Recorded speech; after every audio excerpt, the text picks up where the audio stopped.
Dear students, पिछली video में हम आप लोगों को वैद्युत क्षेत्र पढ़ाए थे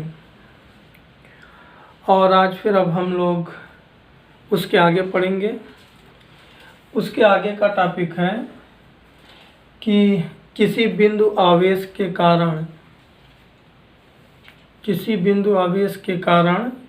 वैद्युत क्षेत्र की तीव्रता। आज हम लोगों का टॉपिक है किसी बिंदु आवेश के कारण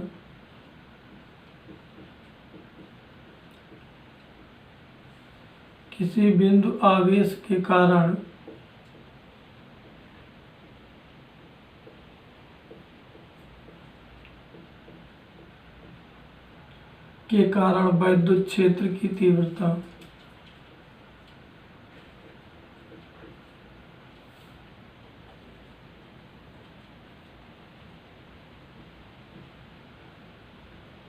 ये हम लोगों का अगला टॉपिक है आज का।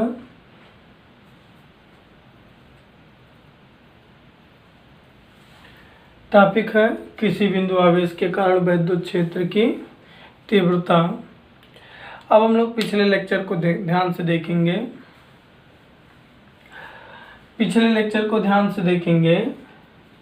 पिछले लेक्चर में वैद्युत क्षेत्र का डिफिनेशन समझाए थे हम। पिछले लेक्चर में वैद्युत क्षेत्र का टॉपिक समझाए थे हम। तो हमने बताया था कि अगर कहीं पर वैद्युत क्षेत्र ज्ञात करना है, कहीं पर किसी बिंदु आवेश के कारण वैद्युत क्षेत्र निकालना है तो दो आवेशों की ज़रूरत पड़ती है। हम पीछे बताए थे। पहला एक तो वो जिसके कारण निकालना है वो कहीं स्थिर होता है और फिर एक दूसरे आवेश को कहीं से लाते हैं। यही हम बताए थे। हम यही पिछले वीडियो में बताए थे कि एक आवेश स्थिर था, उस आवेश से कुछ दूरी पर कोई अन्य आवेश Q0 लाए थे जिसका नाम दिए थे धन परीक्षण आवेश।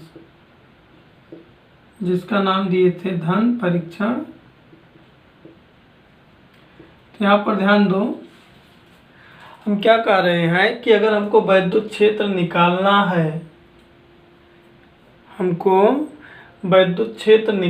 है तो वैद्युत क्षेत्र निकालने के लिए हमको दो बिंदु आवेश चाहिए। एक तो वो जो स्थिर था कहीं, और एक बिंदु आवेश को कहीं से कुछ दूरी पर ला कर रखते हैं। तो उसके लिए देखो, हम मान लिए मेरे पास यहाँ पर कोई बिंदु आवेश Q है, इससे r दूरी पर एक धन परीक्षण आवेश Q0 रखा है। कौन सा? एक धन परीक्षण आवेश Q0 रखा है। इसके बीच की दूरी क्या है? r है। और जो ये मीडियम है, उसके मीडियम का परावैद्युतांक K है। और हम जो वैद्युत क्षेत्र निकाल रहे हैं वो Q0 के कारण नहीं, Q के कारण निकाल रहे हैं। Q तो धन परीक्षण आवेश है। परीक्षण आवेश का मतलब जिसको हम वैद्युत क्षेत्र चेक करने के लिए लाते हैं। फिर से टॉपिक को देखो, बेस ही मेन होता है। हम इस Q आवेश के कारण वैद्युत क्षेत्र निकालना है हमको। Q बिंदु आवेश के कारण वैद्युत क्षेत्र निकालने के लिए क्या किए? r दूरी पर एक परीक्षण आवेश Q0 ले लिए। अब देखो, ये जो फिगर जो बना है इसी के बारे में हम लिख रहे हैं। जैसा भी फिगर बनाए हैं वैसा सेम। यहाँ पर देखो, फिगर में क्या है? एक आवेश Q है, उस आवेश Q से r दूरी पर क्या है? एक कोई धन परीक्षण आवेश Q0 स्थित है। एक धन परीक्षण आवेश क्या है? Q0 स्थित है। तो देखो, हम यही लिखने जा रहे हैं। माना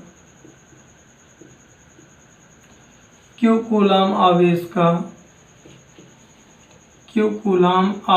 का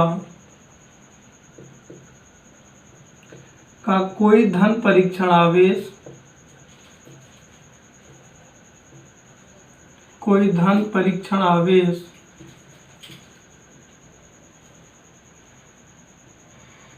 माना Q कूलाम आवेश का कोई धन परीक्षण आवेश एक ऐसे माध्यम में स्थित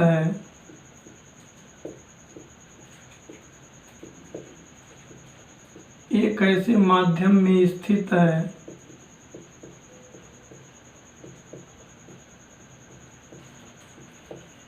जिसका परावैद्युतांक K है।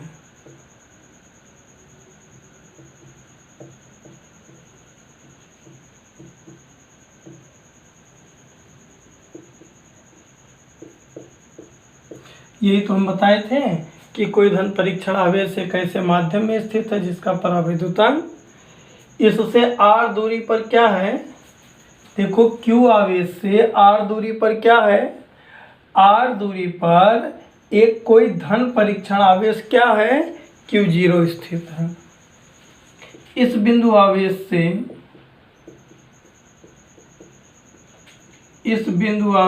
से r दूरी पर एक धन परीक्षण आवेश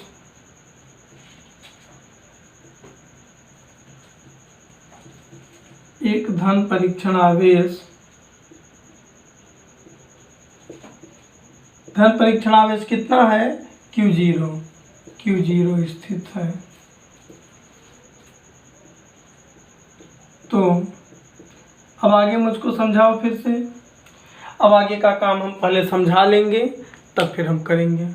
इसमें तो कोई डाउट नहीं है कि एक आवेश Q है जो मूल आवेश है, इस आवेश से r दूरी पर हमने एक धन परीक्षण आवेश ले लिया।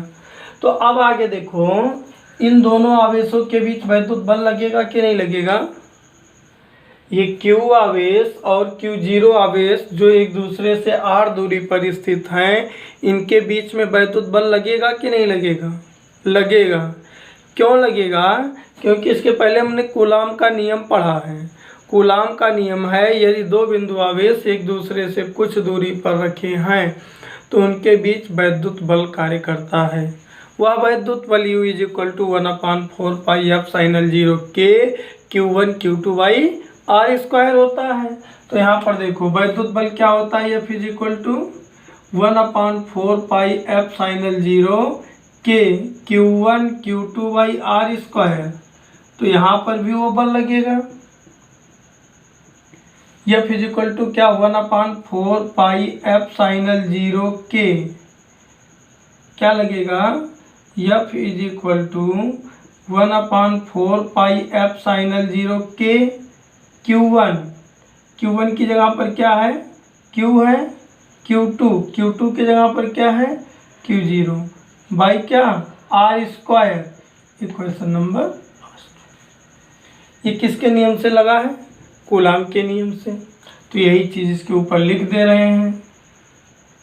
कूलाम के नियमानुसार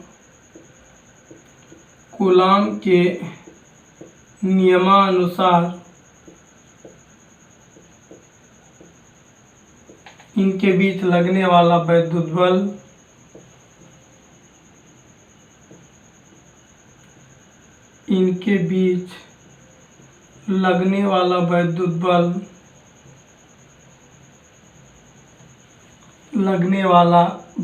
बल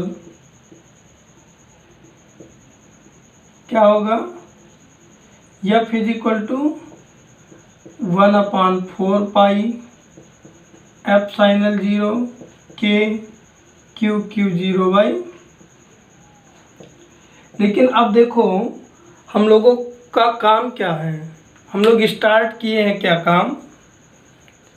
हेडिंग देखो, किसी बिंदु आवेश के कारण वैद्युत क्षेत्र की तीव्रता।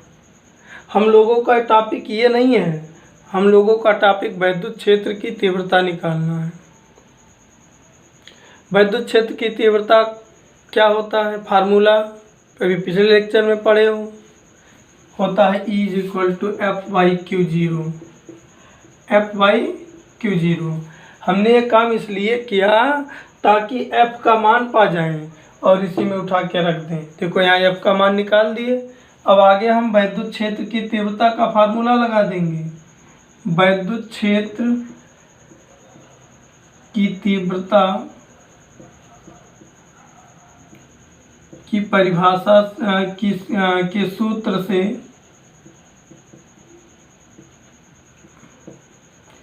E इक्वल टू क्या होगा, F/Q0। F का मान क्या कर दें समीकरण 1 से, F का मान समीकरण 1 से रखने पर, जब F का मान हम लोग समीकरण 1 से रख देंगे तो हमको मिलेगा E equal to 1/4 pi F/0 K। यहाँ देखो क्या है, Q0/R²। यहाँ क्या है भाई, Q0 से क्या होगा, E इक्वल टू हो जाएगा 1/4 पाई F/0 K। Q1 की जगह पर क्या, Q/R²। यही किसी बिंदु आवेश के कारण वैद्युत क्षेत्र की तीव्रता का समीकरण होता है। क्या होता है, किसी बिंदु आवेश के कारण वैद्युत क्षेत्र की तीव्रता का समीकरण होता है। अब देखो इसकी शॉर्ट समरी बहुत आराम से समझ लो। हम लोग सीधा सीधा करते क्या है, दो ही काम करते हैं। पहला काम, वैद्युत क्षेत्र की तीव्रता ज्ञात करने के लिए दो बिंदु आवेश चाहिए। हमने मान लिया एक बिंदु आवेश Q यहाँ स्थित है, यहाँ से r दूरी पर कोई धन परीक्षण आवेश Q0 स्थित है, और जो ये माध्यम है जहाँ पर ये लोग मौजूद हैं उस माध्यम का परावैद्युतांक K है। ये दोनों आवेश जहाँ मौजूद हैं उनके बीच का जो परावैद्युतांक, जो उनके बीच का माध्यम है, उस माध्यम का परावैद्युतांक क्या है, K है। ये मान लिए, यही चीज़ देखो यहाँ पर लिखे हैं। माना Q कूलाम का कोई बिंदु आवेश एक ऐसे माध्यम में स्थित है जिसका परावैद्युतांक K है। इस आवेश Q से r दूरी पर एक बिंदु धन परीक्षण आवेश Q0 है। तो जब दो आवेश एक दूसरे से कुछ दूरी पर रखे हैं तो यहाँ कूलाम का नियम कार्य करेगा, अर्थात वैद्युत बल लगेगा। कूलाम के नियम से F इक्वल टू क्या होगा, 1/4 पाई F/0 K। Q1 की जगह पर क्या है, Q2 के जगह पर क्या है, Q0/R²। समीकरण 1 बन गया। हम लोगों को निकालना क्या है, वैद्युत क्षेत्र किसके कारण, इस Q0 आवेश के कारण। तो वैद्युत क्षेत्र E इक्वल टू F/Q0 जिसके कारण निकालना है, उसके अलावा जो है उससे भाग दे दो, अर्थात धन परीक्षण आवेश से भाग दे दो। परीक्षण आवेश क्या है, Q है कि Q0 है, Q0 परीक्षण आवेश है, बाई Q0 कर दो। बाई क्या कर दोगे, Q0। F का मान उठाकर रख दो, 1/4 pi F/0 Q0/R² by Q0 से क्या हुआ, कैंसिल हुआ। E इक्वल टू क्या आया, 1/4 पाई F/0 के Q/R²। ये क्या है, किसी धन परीक्षण आवेश के कारण उत्पन्न वैद्युत क्षेत्र की तीव्रता का समीकरण है। यहाँ एक वर्ड समझना बहुत बारीकी से चाहिए, ये किस आवेश से डिवाइड करें, कि Q से कि Q0 से। तो दिमाग में एक ही वर्ड रखो कि वैद्युत क्षेत्र की तीव्रता निकालने के लिए बल में उनके बीच जो बल लग रहा है उस बल को परीक्षण आवेश से भाग दे देते हैं। क्या करते हैं, उन आवेशों के बीच में जो वैद्युत बल लगता है उसको किससे भाग दे देते हैं, परीक्षण आवेश से। सिंपल सा काम करते हैं। अब इसमें पूरा एक बार इसको देखना, समझना। अगर कहीं पर डाउट होगा तो बिना किसी शर्म के, बिना किसी टेंशन के तुम लोग व्हाट्सएप नंबर पे मेरे मैसेज कर देना। जिस भी पॉइंट में दिक्कत होगी उसको अगले दिन हम ज़रूर समझाएंगे। जब हम लोग किसी बिंदु आवेश के कारण वैद्युत क्षेत्र की तीव्रता को पढ़ लेते हैं तो हम लोगों का अगला टॉपिक आता है वैद्युत द्विध्रुव। अगला टॉपिक क्या आता है, वैद्युत द्विध्रुव। तो वैद्युत द्विध्रुव को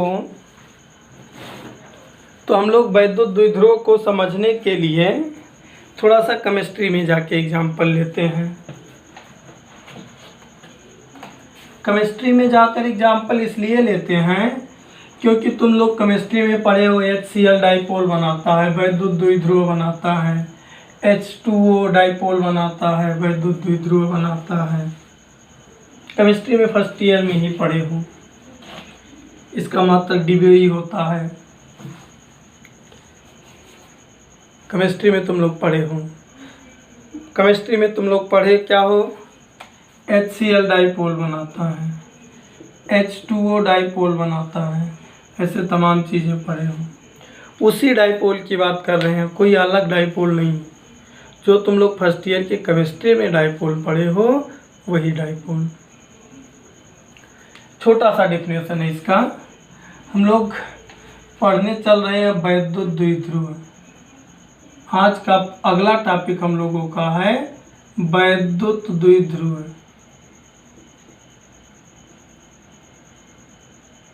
इलेक्ट्रिक डाइपोल। देखो केमिस्ट्री में वैद्युत द्विध्रुव में पढ़े थे तुम लोग, केमिस्ट्री में जो डेफिनेशन पढ़े थे वही है।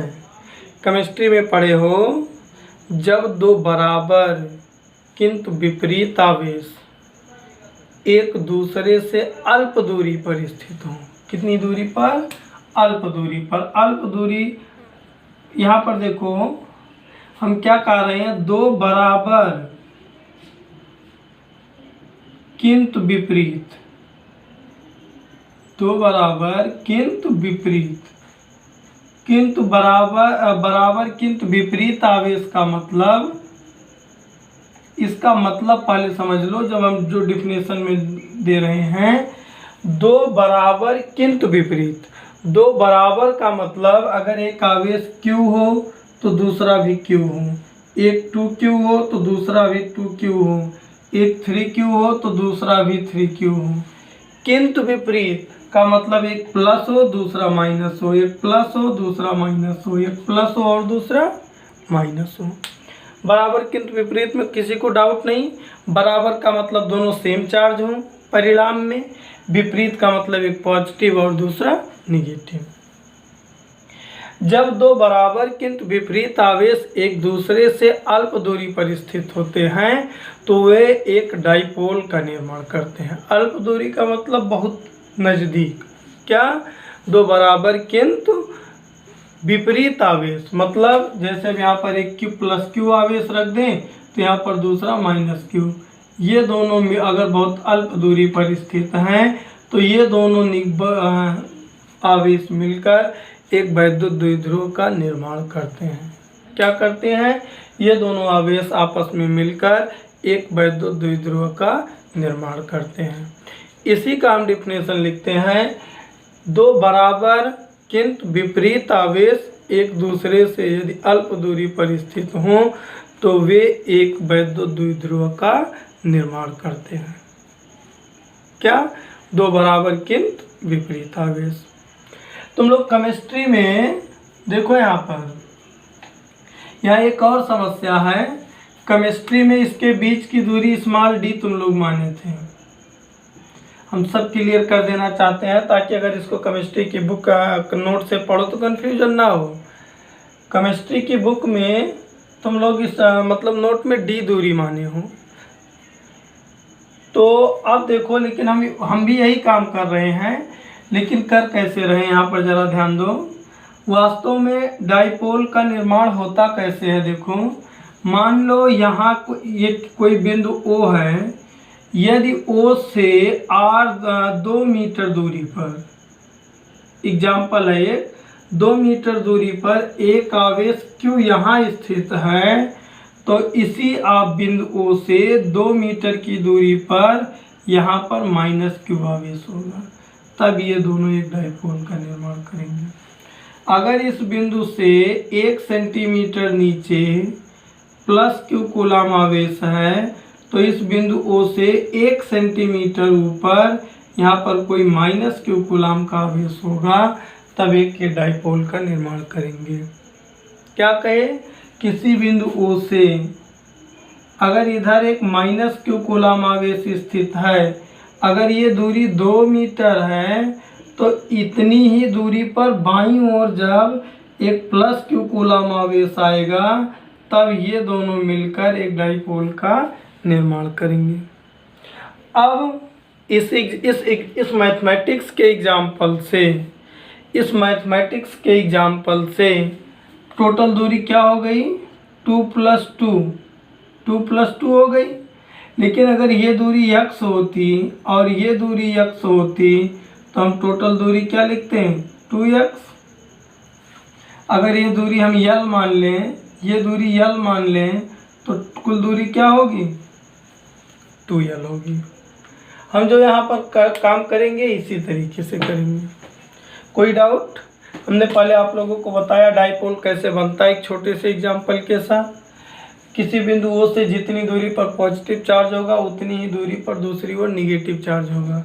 यानी कि अगर ये 1 है तो ये भी 1 होगा। पूरी दूरी क्या होगा, 1 + 1। तो अगर ये दूरी L हो, ये भी दूरी क्या होना चाहिए, L होना चाहिए।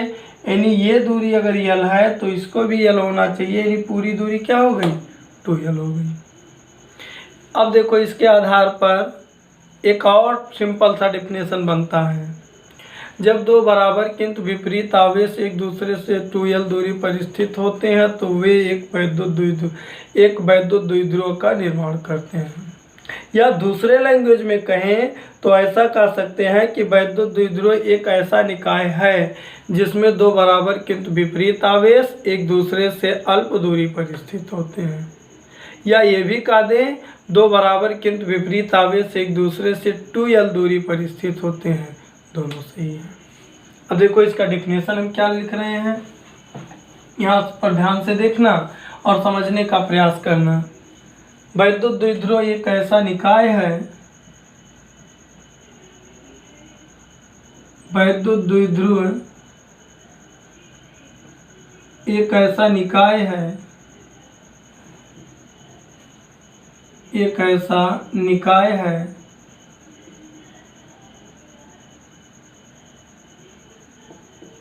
जिसमें दो बराबर किंतु विपरीत आवेश, जिसमें दो बराबर किंतु विपरीत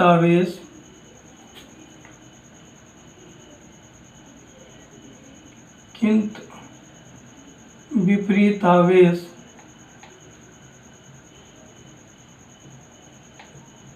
एक दूसरे से अल्प दूरी पर स्थित होते हैं। क्या होते हैं, अल्प दूरी पर स्थित होते हैं।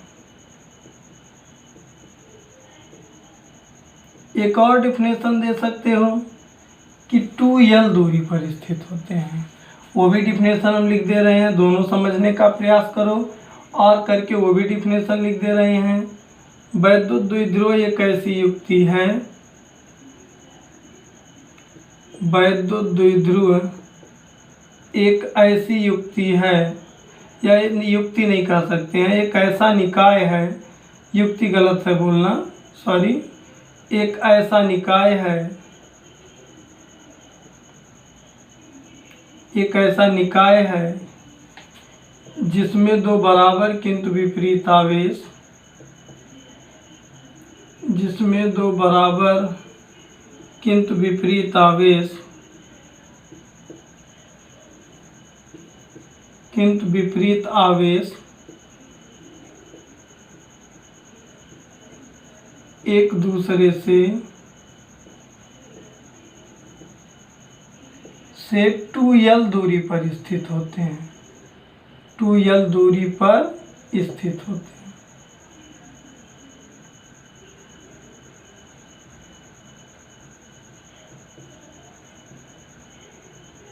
किसी को डाउट नहीं होना चाहिए। अब जब हम लोगों का वैद्युत द्विध्रुव समझ में आ जाता है हम लोगों को, तो हम लोगों को वैद्युत द्विध्रुव आघूर्ण पढ़ने को मिलता है। ये पढ़ने जब कंप्लीट हो जाता है तो अगला टॉपिक हम लोगों का होता है वैद्युत द्विध्रुव आघूर्ण। ये भी बहुत इजी टॉपिक है।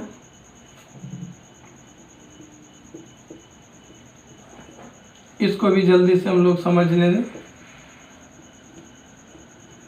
मान लो यहाँ पर कोई आवेश Q स्थित है प्लस Q, तो यहाँ पर जब प्लस Q स्थित है तो यहाँ माइनस Q होगा जब, और इसके बीच की दूरी 2L होगी, तब ये एक डाइपोल माना जाएगा। तब ये क्या माना जाएगा? एक डाइपोल माना जाएगा। इस डाइपोल का वैद्युत द्विध्रुव आघूर्ण क्या होता है? जैसे बलयुग्म आघूर्ण पढ़े हो तुम लोग। बलयुग्म आघूर्ण टाउ बराबर क्या पढ़ते हो? 2 बल गुणे बलों के बीच की लंबवत दूरी। बलयुग्म आघूर्ण 9th में क्या पढ़ते हो? अगर एक बल इधर नीचे की ओर लग रहा है, एक बल ऊपर की ओर लग रहा है, दोनों बल बराबर के विपरीत हैं, तो ये दोनों बल मिलकर एक बलयुग्म बना लेते हैं। उस बलयुग्म आघूर्ण टाउ को निकालते हो बल गुणे, बल का मतलब दोनों बलों में से कोई एक बल, गुणे लंबवत दूरी। ये सेम ऐसा यहाँ भी है। बलयुग्म आघूर्ण को निकालने के लिए दोनों आवेशों में से कोई एक आवेश का परिमाण गुणे उनके बीच की दूरी को वैद्युत द्विध्रुव का आघूर्ण कहते हैं। क्या? दोनों आवेशों में से किसी एक आवेश का परिमाण और उनके बीच की दूरी के गुणनफल को वैद्युत द्विध्रुव आघूर्ण कहते हैं। क्या? दोनों आवेशों में से कोई एक आवेश और उनके बीच की दूरी का गुणनफल क्या कहलाता है? वैद्युत द्विध्रुव आघूर्ण। वैद्युत द्विध्रुव आघूर्ण का प्रतीक कैपिटल P होता है। वैद्युत द्विध्रुव आघूर्ण का प्रतीक क्या होता है? कैपिटल P होता है। अब जो भी समझाए उस पर अगर इसका डिफिनेशन लिखें तो लिखेंगे, ध्यान दो, किसी वैद्युत द्विध्रुव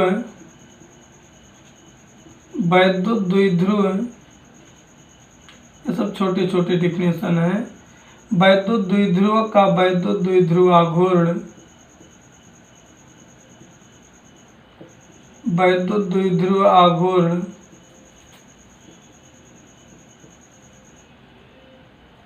वैद्युत द्विध्रुव आघूर्ण दोनों आवेशों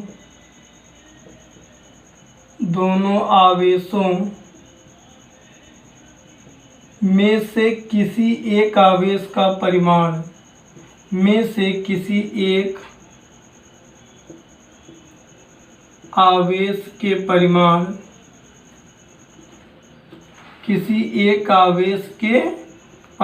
यौन उनके बीच की दूरी के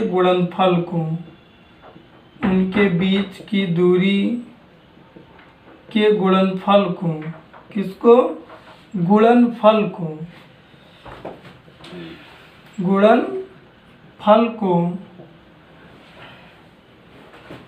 या वैद्युत द्विध्रुव आघूर्ण का वैद्युत द्विध्रुव आघूर्ण दोनों आवेशों में से किसी एक आवेश के परिमाण एवं उनके बीच की दूरी के गुणनफल के बराबर होता है। अब अगर इस डिफिनेशन का यूज करें हम फार्मूला बनाने में, तो वैद्युत द्विध्रुव आघूर्ण बराबर क्या लिख सकते हैं? वैद्युत द्विध्रुव आघूर्ण बराबर क्या? P बराबर क्या लिख सकते हैं? दोनों आवेशों में से कोई एक आवेश Q गुणे बीच की दूरी कितनी है? 2L, यानी P बराबर क्या लिख सकते हैं? 2QL। अब देखो, Q का मात्रक कूलाम, L का मात्रक मीटर, इसका मात्रक क्या हो गया? Coulomb metre. यहाँ पर लिख दो, इसे कैपिटल P से प्रदर्शित करते हैं।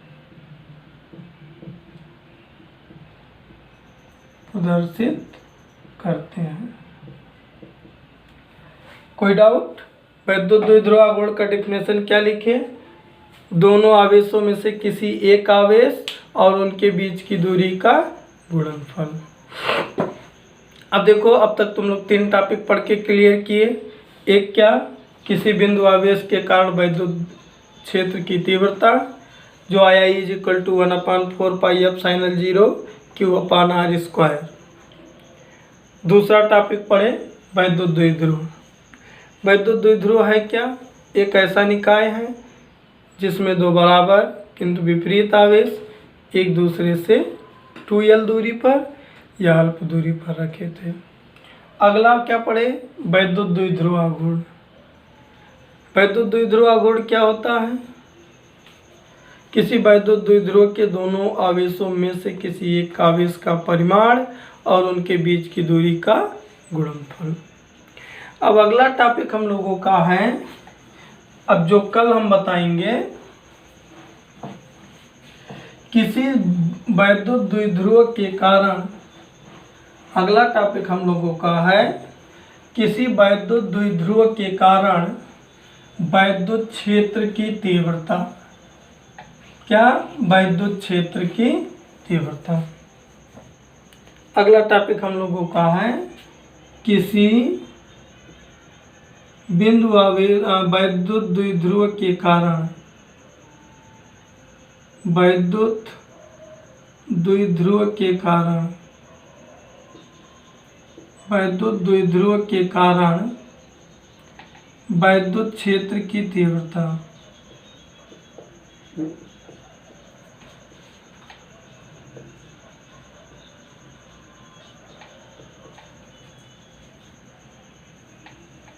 क्या अगला टॉपिक है? किसी वैद्युत द्विध्रुव के कारण वैद्युत क्षेत्र की तीव्रता। वैद्युत द्विध्रुव के कारण वैद्युत क्षेत्र की तीव्रता के हम लोगों के सिलेबस में दो कंडीशन है। पहला कंडीशन है अक्षीय स्थिति। पहला कंडीशन हम लोगों के सिलेबस में है अक्षीय स्थिति और दूसरा कंडीशन हम लोगों के सिलेबस में है निरक्षीय स्थिति। हम लोगों के सिलेबस में दो ही कंडीशन है। वैद्युत द्विध्रुव के कारण वैद्युत क्षेत्र की तीव्रता के दो कंडीशन है। नंबर 1 अक्षीय स्थिति और नंबर 2 निरक्षीय स्थिति। अब हम लोगों को ये चेक करना है कि अक्षीय स्थिति क्या होता है और निरक्षीय स्थिति क्या होता है। अक्षीय स्थिति, अब देखो वैद्युत द्विध्रुव समझो पहले। वैद्युत द्विध्रुव इसी को हम लोग मानते हैं। इसमें क्या है? +q और -q। बीच की दूरी कितनी है? ये वैद्युत द्विध्रुव कहलाएगा। ठीक। अब देखो अक्षीय स्थिति किसे कहते हैं?